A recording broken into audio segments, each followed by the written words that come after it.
Ayni vaqtda ijtimoiy tarmoqlarda ikkita transport vositasi yonayotganligi yuzasidan videolar tarqalmoqda.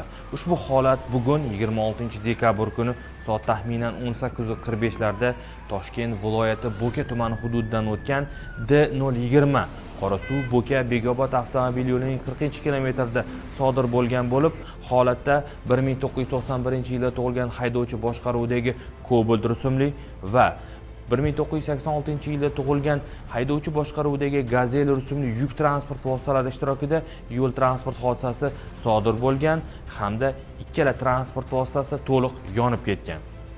Yo'l transport hodisasi va yong'in natijasida hech qaysi harakat ishtirokchilarining sog'lig'iga ziyon yetmagan. Hozirda yong'in to'liq o'chirilib, holat yuzasidan surishtiruv ishlari olib borilmoqda.